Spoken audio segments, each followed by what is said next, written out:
Kembali di Sapa Indonesia Pagi, Saudara. Polisi menaikkan status kasus 4 anak yang ditemukan tewas di kamar kontrakan di Jagakarsa, Jakarta Selatan ke tahap penyidikan.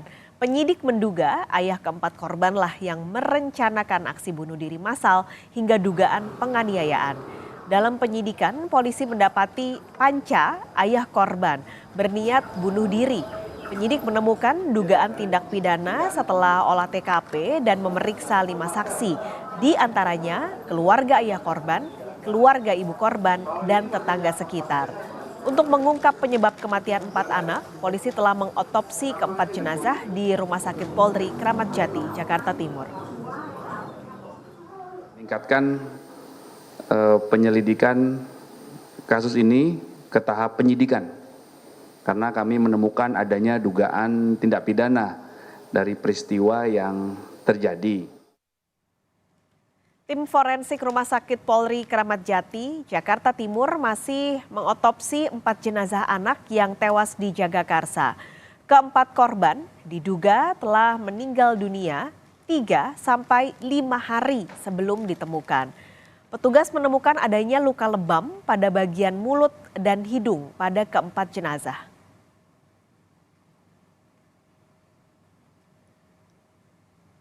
Untuk membahas lebih lengkap kasus tewasnya 4 anak ini, pagi ini Sapa Indonesia Pagi sudah bersama pakar psikologi forensik Reza Indragiri yang sudah bergabung bersama kami di studio Kompas TV.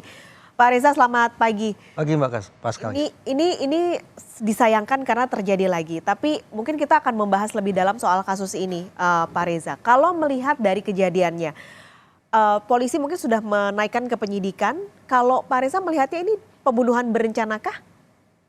Untuk menakar apakah ini merupakan pembunuhan berencana atau tidak, memang dari sudut pandang psikologi forensik harus didedah 4 unsur. 4 unsur ini harus dipastikan ada di kepala si pelaku. Pertama, target. Dalam kasus ini targetnya tampaknya ada, yaitu pelaku sengaja atau khusus mengincar 4 orang anak itu. Yang kedua, insentif. Apa sesungguhnya yang ingin dicapai atau diperoleh oleh si pelaku dengan melancarkan aksi pembunuhan itu? Ini tampaknya bisa kita tafsirkan dari tulisan yang asumsikan dibuat oleh si pelaku, terduga pelaku, yaitu puas, bunda, dan seterusnya.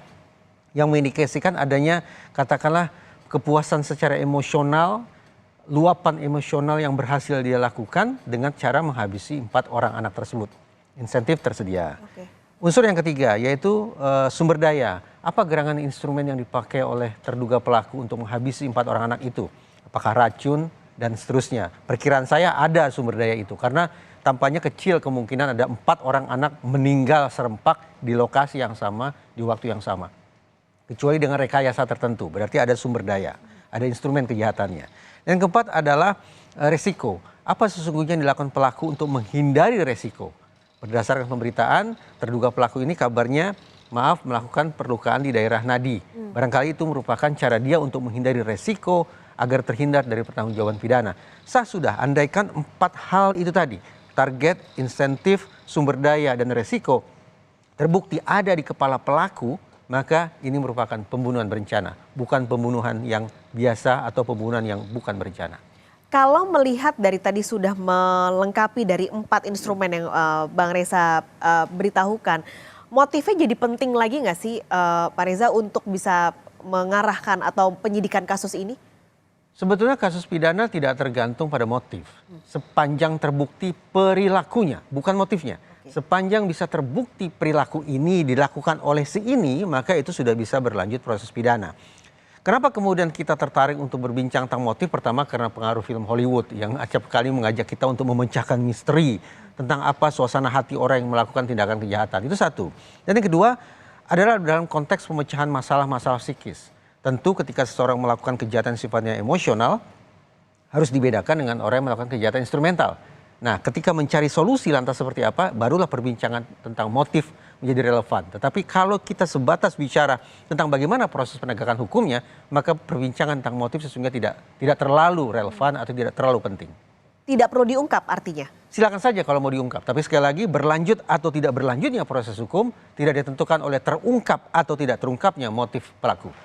Kalau pelaku mungkin ada anggapan gitu bahwa ini dia ada depresi atau psikologi gitu, gangguan psikologi, berpengaruhkah lagi pada penyidikannya nanti? Nah, ketika nanti hakim akan menjatuhkan jenis hukuman misalnya ya, bahwa terduga pelaku nantinya berada di kursi terdakwa lalu terbukti sah dan meyakinkan melakukan pasal pembunuhan atau pembunuhan berencana, agenda berikutnya hakim akan memikirkan apa kira-kira putusan tentang hukuman yang akan dijatuhkan kepada terdakwa ini. Dia sudah divonis bersalah, apa hukumannya?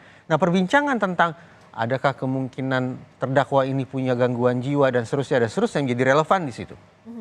Tentu saja kita bisa bayangkan orang yang melakukan pembunuhan dalam kondisi sehat walafiat tentu akan berbeda pertimbangannya ketika pembunuhan itu dilatar belakangi karena yang bersangkutan kena misalnya depresi. Mungkin hakim akan membayangkan yang satu pantas dihukum berat sementara yang lain selisih hukumannya harus dikompensasi dengan pengobatan. Misalnya seperti itu.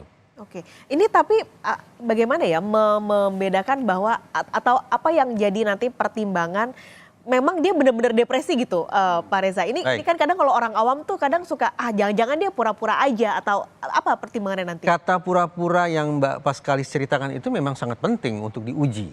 Di dalam psikologi forensik itu yang disebut sebagai malingering alias pura-pura sakit. Ada 3 jenis malingering. Pertama yang disebut sebagai full malingering. Orang yang sehat sempurna berpura-pura sakit. Ya. Koruptor yang semula sehat sempurna tiba-tiba saja menjadi orang yang penyakitan. Begitu diringkus oleh otoritas penegakan hukum. Itu full malingering. Ada yang partial malingering. Sebagian dia sakit, iya. Tetapi kemudian dia dramatisasi sedemikian rupa, gejalanya dia bikin tampak sangat kasat mata, agar apa? Agar mendapatkan peringanan hukuman. Ini partial, pura-pura sakit tapi sebagian. Yang ketiga yang paling membingungkan, yang disebut sebagai, saya lupa istilahnya, tetapi orang ini sebetulnya sakit A, tetapi dia menampilkan gejala sakit B. Ingat tidak, dalam salah satu kasus di peradilan Tipikor sekian tahun silam, ada seorang terdakwa yang mengeluh sakit perut kronis. Tapi gejala yang dia tampilkan di ruang sidang adalah dia tidak mampu berbicara.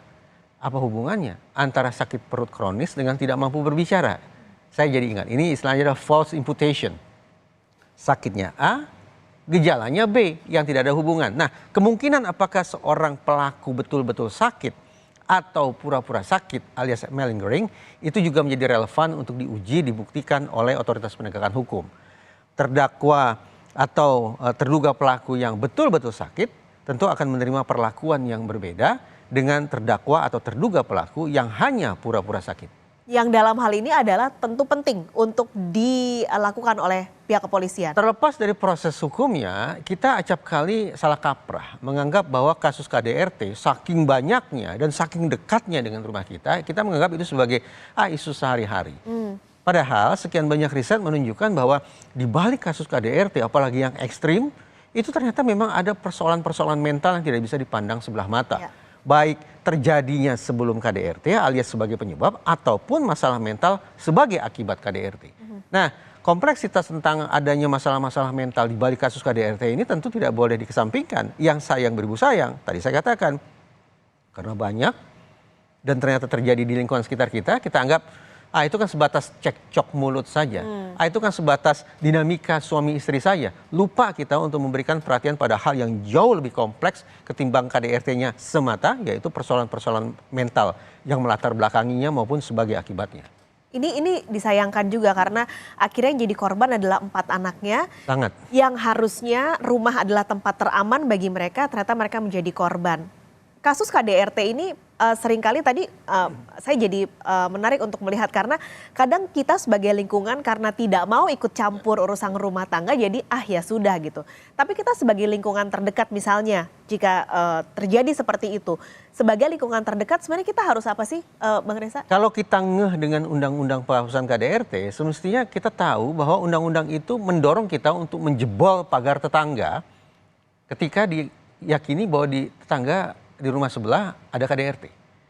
Sebaliknya, tetangga yang abai, warga yang tutup mata, itu justru bisa dipidana. Itu satu hal. Namun yang menjadi pertanyaan besar hari ini menurut saya bukan semata-mata pada keterpanggilan warga sekitar, tapi seberapa jauh sesungguhnya otoritas penegakan hukum punya kesanggupan untuk merespon kasus KDRT. Kita itu sudah punya undang-undang penghapusan KDRT sejak sekian tahun silam. Ini merupakan hukum yang khusus, lex specialis. Konsekuensinya, karena sudah ada peraturan perundang-undangan yang sifatnya khusus, maka otoritas penegakan hukum sudah barang tentu juga harus punya kesiapan, keterampilan yang khusus, dan pola respon yang khusus. Terkait itu, saya teringat bahwa beberapa waktu lalu, saya melakukan cermatan terhadap tingkat kecepatan respon teman-teman di Polri. Catatan saya, ternyata personil Polri sanggup untuk menunjukkan responsivitas dalam waktu 16 menit. Sejak laporan masuk, sampai langkah pertama mereka jejakkan di TKP itu butuh waktu 16 menit. Ini untuk kasus secara umum? Secara umum. Oke. Tapi saya pastikan yang saya cermati adalah situasi kritis. Yang membutuhkan respon cepat. KDRT dalam kasus ini kita yakini sebagai situasi kritis kan ya. Nah sekarang mari kita bandingkan. Kalau angka 16 menit tadi kita jadikan sebagai acuan untuk mengukur kinerja Polri pada kasus Jagakarsa, silakan dicek.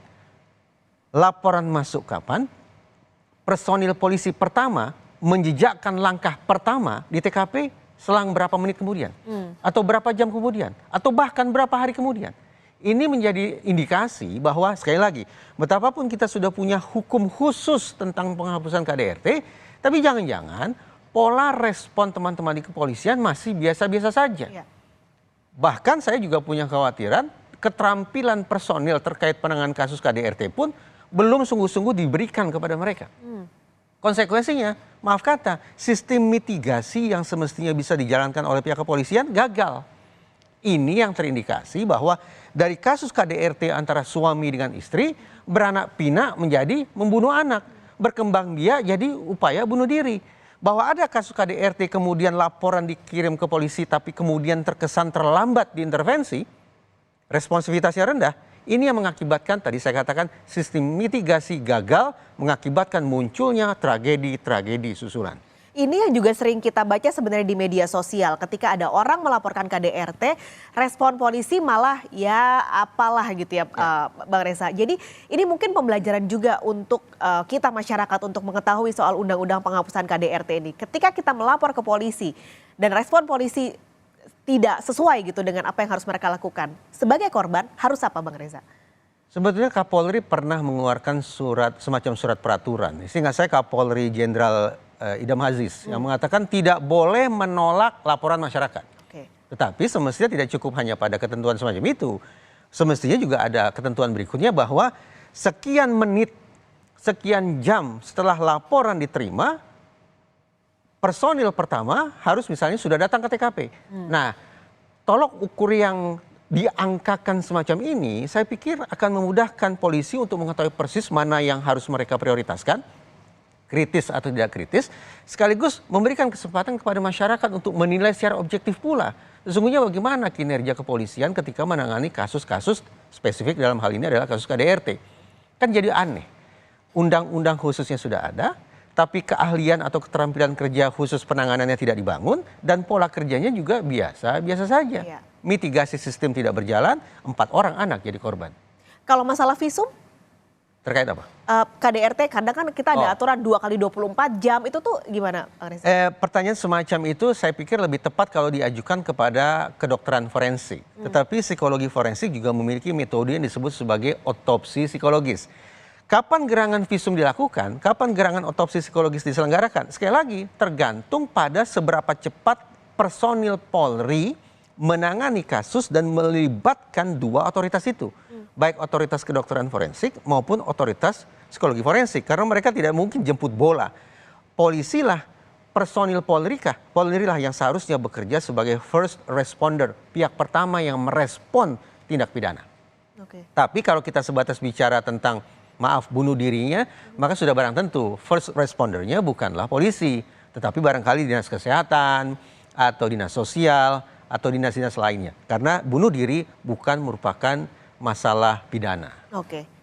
Ini harapannya menjadi pembelajaran tentunya Bang Reza untuk semua lingkungan, polisi juga tentunya supaya agar. Jadi PR besar yang tidak boleh dikesampingkan dari kasus Jagakarsa adalah seberapa jauh ini Kapolri kita menggerakkan seluruh sistemnya untuk meninjau ulang kesiapan personil dalam menangani kasus KDRT dan seberapa jauh peningkatan pola respon harus dilakukan.